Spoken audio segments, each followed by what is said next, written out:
Hey guys, how's it going? So, I know it's been a couple days since I posted a video, and I'm sorry. A lot of things came up. I have kind of been feeling underneath the weather. Speaking about weather, it is starting to rain. Great.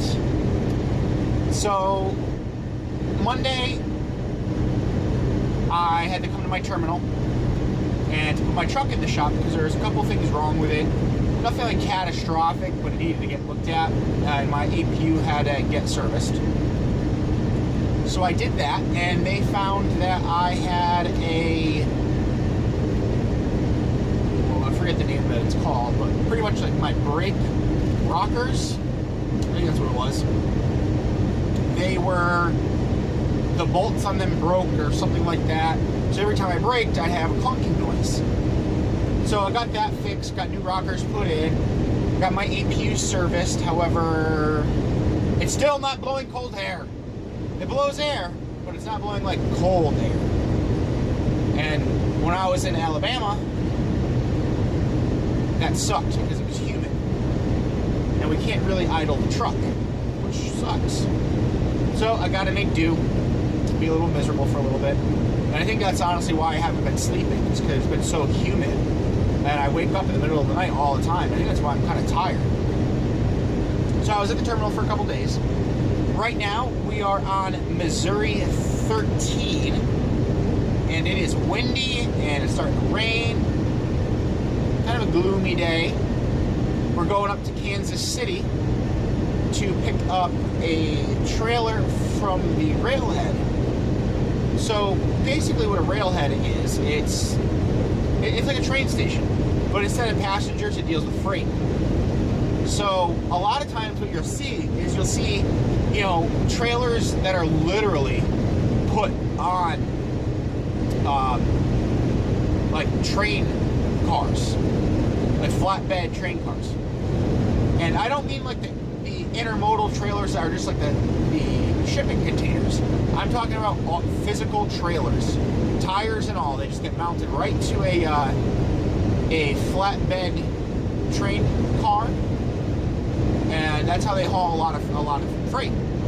And they do that because there's a lot of trucks on the road, and it's cheaper to load an entire train full of trailers versus having each trailer pulled by an individual truck. Yes, it kind of sucks at times, just because of the fact that that's business that I'm losing out money on. But it is what it is. That's the way they've been doing it for years. So we're going up there. I don't know where we're going afterwards. Hopefully to the Midwest somewhere, like Ohio or Indiana. That'd be cool. And we're gonna go from there. So just letting you guys know what we're doing, and I'll talk to you guys in a little bit. Hey guys, welcome back. We are on Interstate 49 South. We are headed to Arkansas to pick up a load. So when I said earlier that I was picking up like produce or something at the rail yard, I was wrong. I lied. So my company every year obviously orders new trailers. And they're not driven by trucks to, be delivered. They're taken by train on those flatbed cars I was talking about. So I got sent up there to pick up a brand new 2017 trailer. And it's wonderful. It's great. I love it. So basically, I had to drive 100 and something miles to pick up a new trailer, which was worth it, totally worth it. And now I have to drive 185 miles to Arkansas. And from there, we are going to Washington State. It's gonna be like a 2,000-mile run. Pretty excited about that. So again, I know I spoke earlier how I didn't, film the past couple days. I did record stuff, but I felt that it wasn't worthy of YouTube. So I'm trying to make these videos decent. And I'm also going to see how this video turns out as well, just because it's dark. and I don't know how it's picking everything up. So we're gonna go from there. If I like it, I'll post it. So in this video, I kind of want to touch base on a couple things.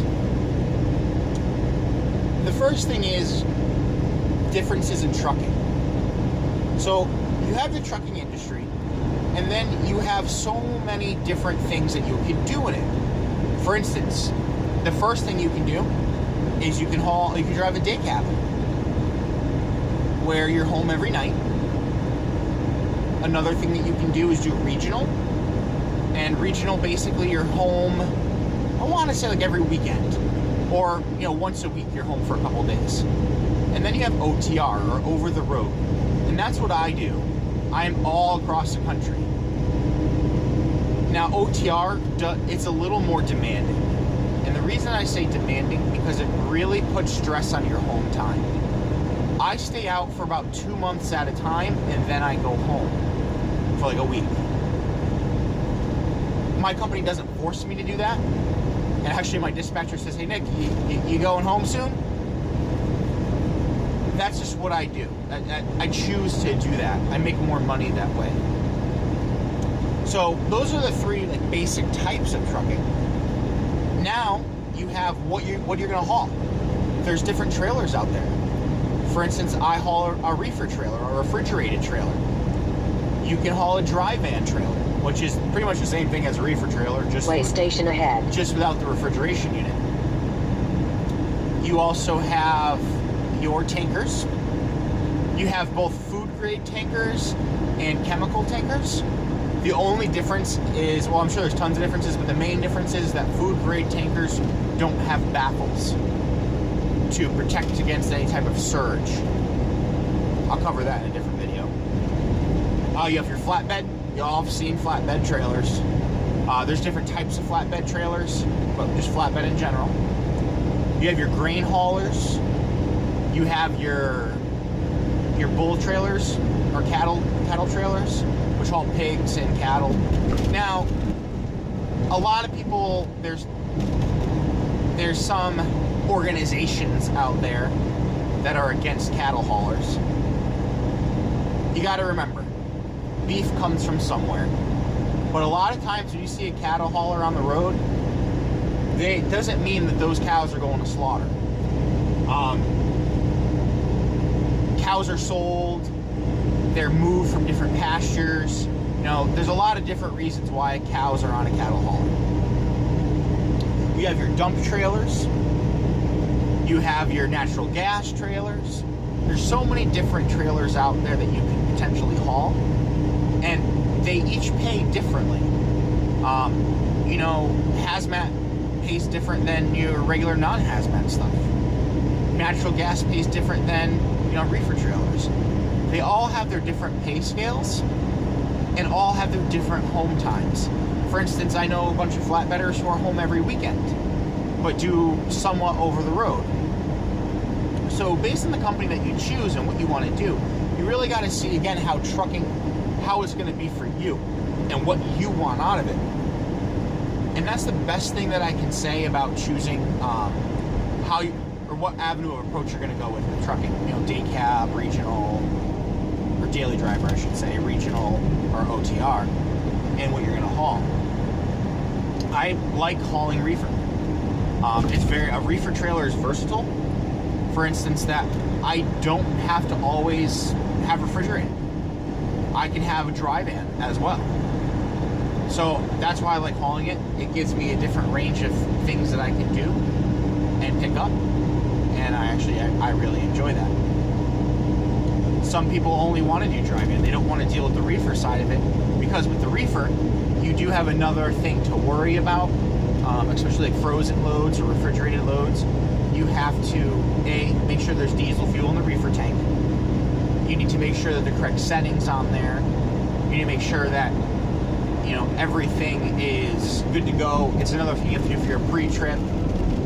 But, again, refrigerated things have to be hauled. So I actually enjoy that. So we're on I-49 South. We're going to be on it for another 113 miles until we get to Interstate 44 West. We're going to head down there. We're going to cross over through Missouri into Arkansas. Traffic has been pretty light lately, which is good, especially through Kansas City. Sometimes that can be a nightmare. And we are about to approach a weigh station. Now, my company is pretty cool. We have a thing called PREPASS. And most states out west, they use PREPASS, where I might not have to go into the weigh station if it's open. I'll get an alert, and it'll flash a green light, and it'll beep. And it'll tell me, nope, I can bypass it, which is great. It's great for time saving. Now, on the flip side, it can also flash red and beep a whole bunch of times. And that means I'm going into the weigh station. So we're going to be up here. It's actually about, I think, a mile, that sign said. You're going to hear the PREPASS go off pretty soon. I'll be quiet.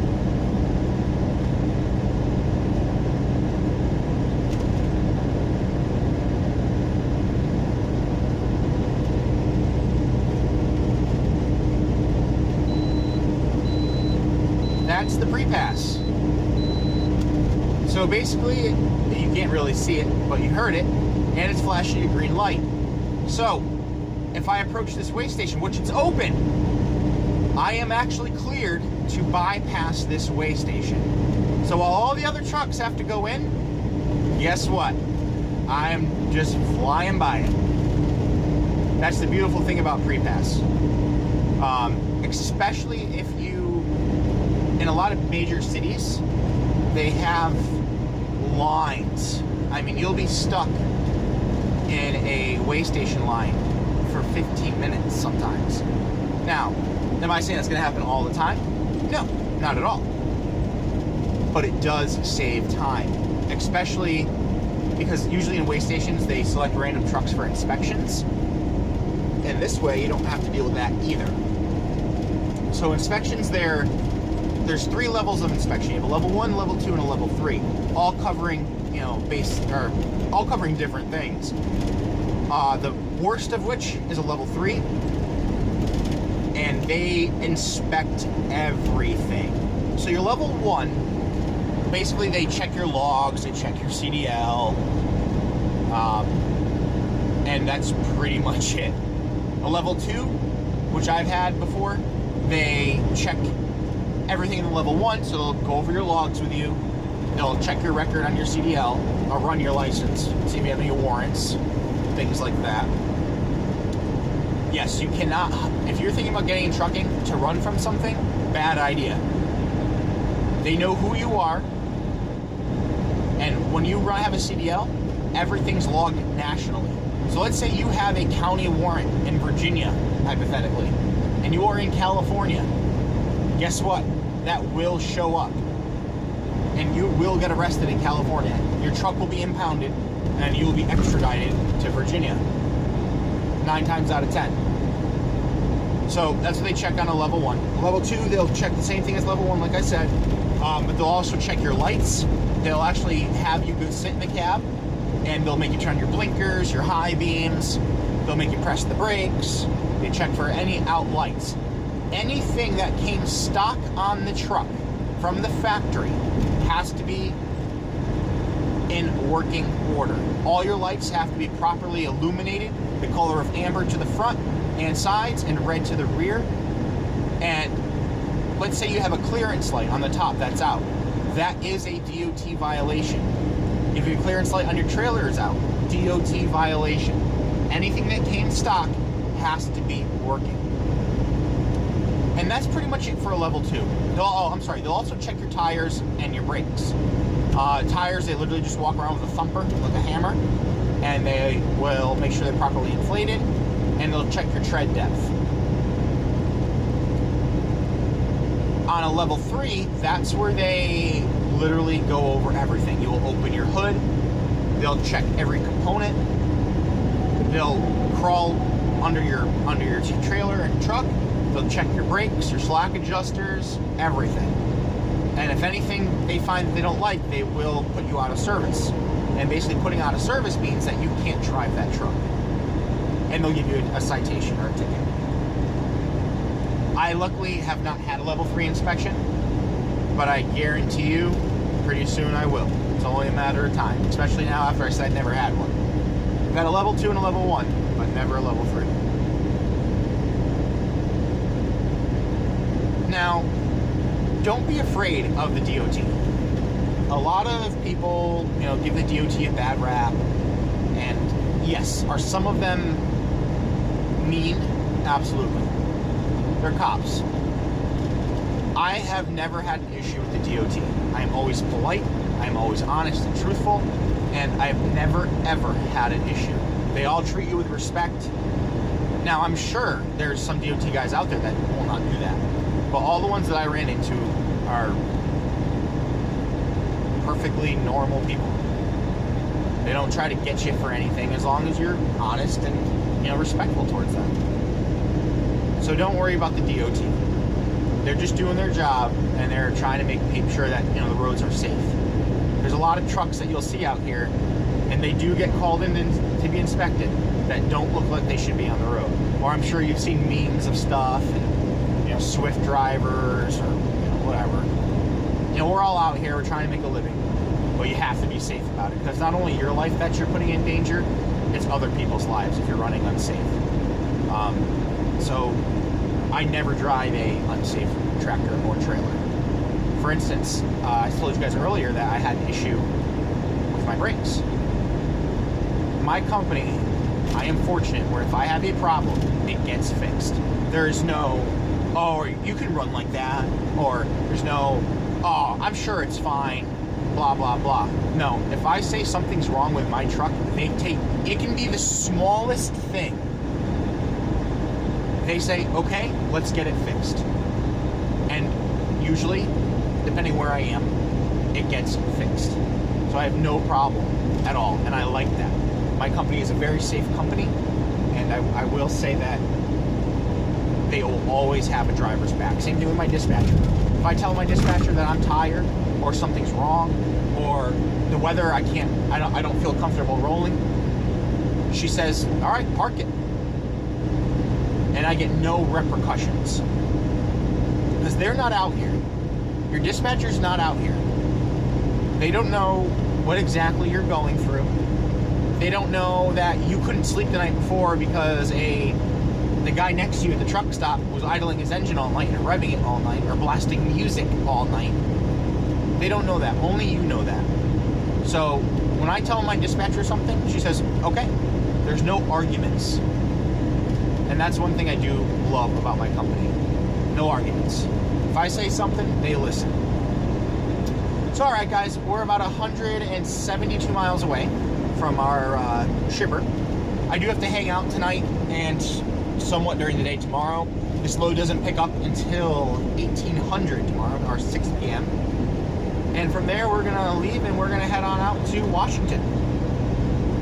So alright guys, I will talk to you in a little bit. Alright, so this is going to be the last segment of this video. I'm sorry that it's long, and I'm sorry that now it's daylight. Yeah, about last night. So last night was kind of a train wreck. And turned out that my dispatch said they had overnight parking. And basically overnight parking means that I could park at the shipper or receiver overnight. They don't. And I didn't know that until after I parked and everything like that. So I had to go park at a truck stop. By the time I found one at 1:30 in the morning that's parking, it was like 30 miles away. So I had to drive back, and I was not in the mood to be recording because I would have been angry and grumpy and probably said some pretty nasty things. So I decided I'd end it this morning, and I'll obviously film another one today. So we are at the shipper now, and I'm sorry that last night's video was in the dark, a little bit of it, or most of it actually. I wasn't going to put that in the actual final cut, but I don't know the next time that I'm going to catch a pre-pass bypass on video. So I kept it in there just so you guys can see. I'm sorry if it didn't turn out that great, but it's definitely an important piece of information that I wanted in the video. So I left it in there. So I'm gonna get loaded up here, guys, and then we're gonna be off to Washington State, and we'll start another video then. On our way to Washington, not in Washington. All right, guys, thanks for watching. I know this is only my second video, but if you like, click the like button below and subscribe. All right, thanks, guys. I'll talk to you later.